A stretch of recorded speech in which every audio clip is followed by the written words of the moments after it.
This is DateLine. Headline breaking news with a little snark thrown in.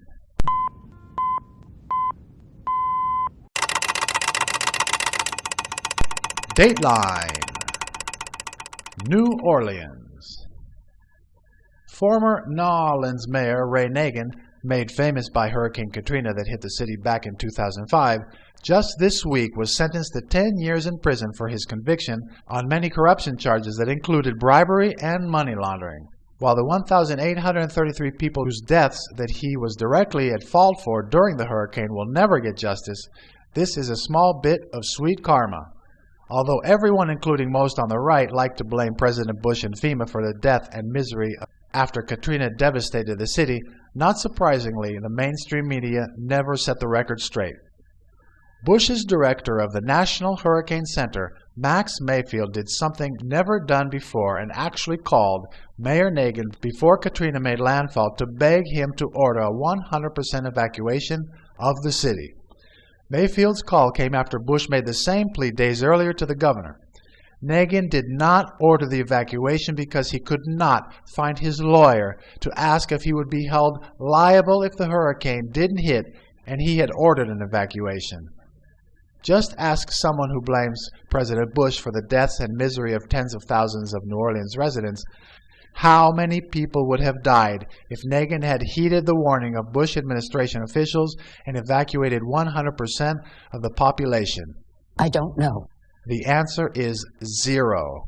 Question is, will the governor at the time, Kathleen Blanco, who also refused an evacuation request, see karmic justice anytime soon?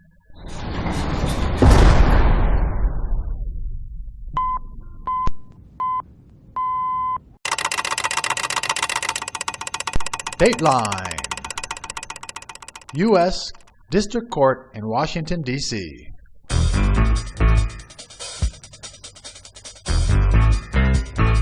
Eric Holder, the United States Attorney General and the subject of tonight's Liberal Education Annex, can be heard for miles around D.C., shaking, whining, and whimpering as his house of race cards is about to be crushed by the mighty foot of an elephant.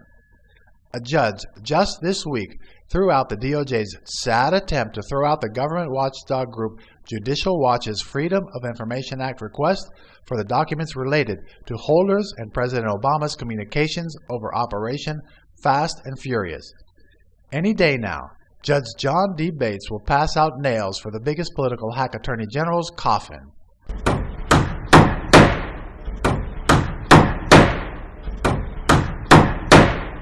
And what does a Sinaloa drug cartel, who Holder sent over 3,500 weapons to, have to say about their authority to conceal and carry DOJ-sponsored guns?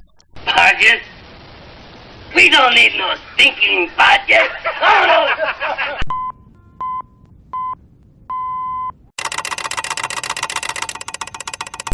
DateLine. The National Organization for Women. As the organization most commonly known by its acronym, NOW, has always been a militant organization, they just might have gone overboard this week. It has been commonplace in the past for NOW to attack conservative women for disagreeing with their organization's manifesto, but they came out with a dirty 100 list this week that has even its most ardent supporters scratching their heads. On this dirty list is the Little Sisters of the Poor. This little group of nuns is a Roman Catholic religious institution for women. They operate homes for the elderly in 31 countries around the world, and there are 30 homes in the U.S. where the elderly and dying are cared for with dignity. Now that the nuns are fighting the Obamacare contraception mandate in the courts for obvious religious reasons, the so-called Organization for Women have called the Little Sisters of the Poor dirty. Not only do the nuns care for thousands of people, a noble cause, but they were actually founded in the 19th century by a real saint, Saint Jean Jougan of France. This latest repugnant attack on a saintly group that cares for people nobody else wants to care for has made NOW even more irrelevant as an advocate for women's rights. May we suggest that NOW change their name to the Bureau of Ideological Tarts and Communist Hussies. You can figure out the acronym for that, can't you?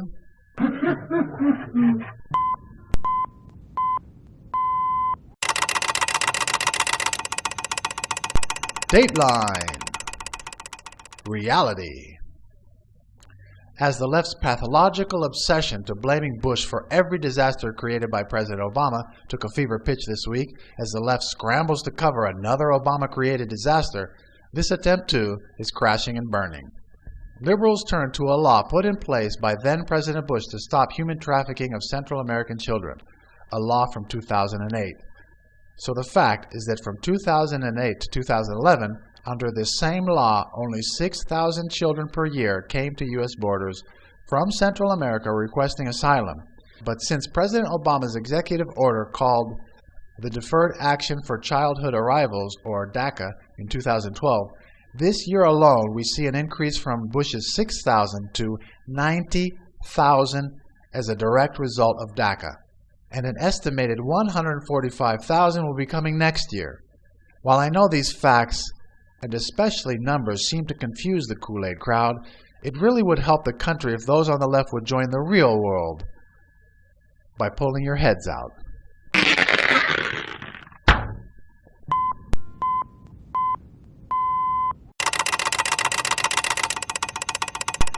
DateLine.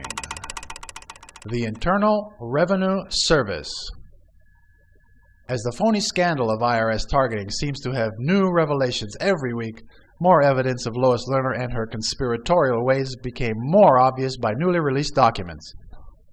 On the internal messaging system of the IRS, Take the Fifth Lois was caught red-handed suborning preemptive obstruction of justice as she coached her accomplices, and I quote, "I was cautioning folks about email and how we have had several occasions where Congress has asked for emails, and there has been an electronic search for responsive emails, so we need to be cautious about what we say in emails," unquote.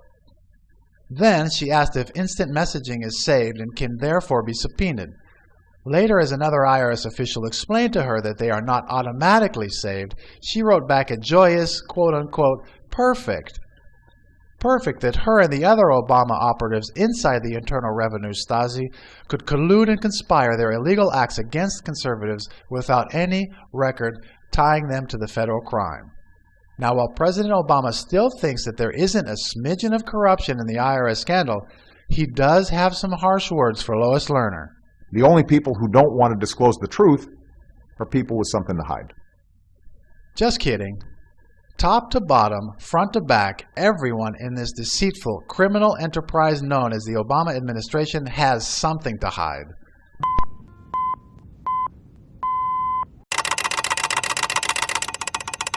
DateLine. Detroit, Michigan.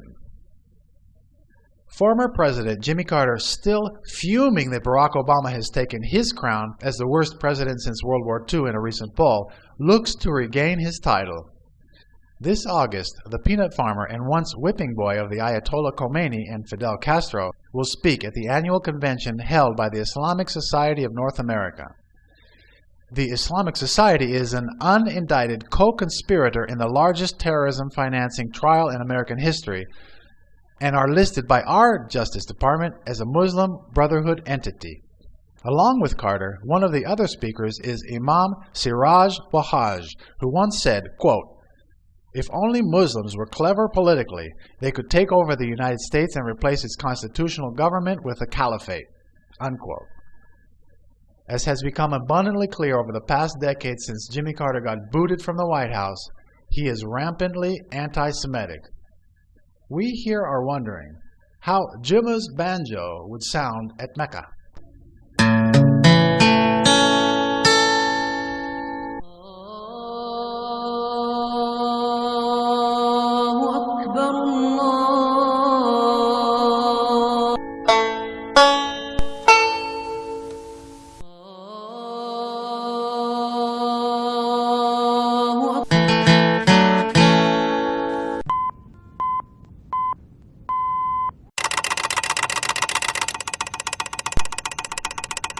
DateLine.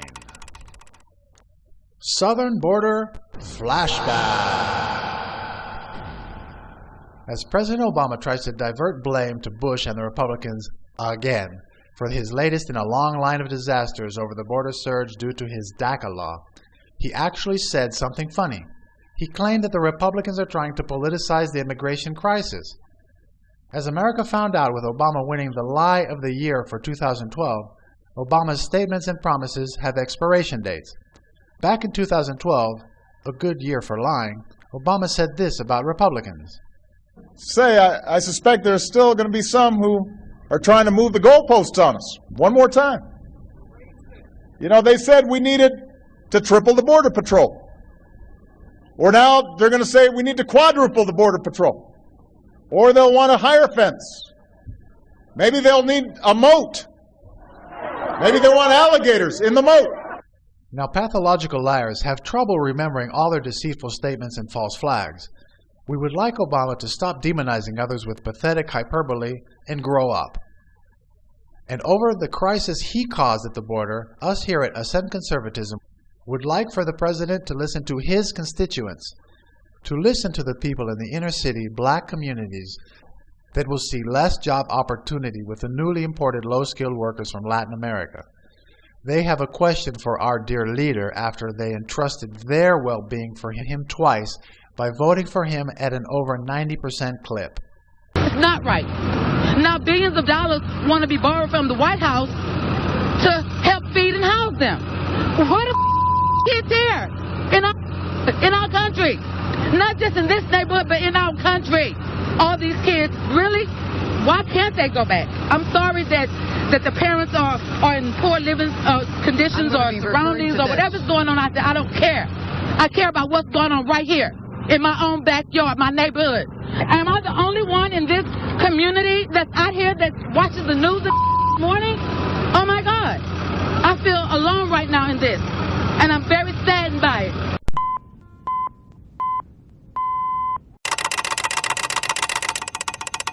And that's DateLine for this day, July 14th, 2014.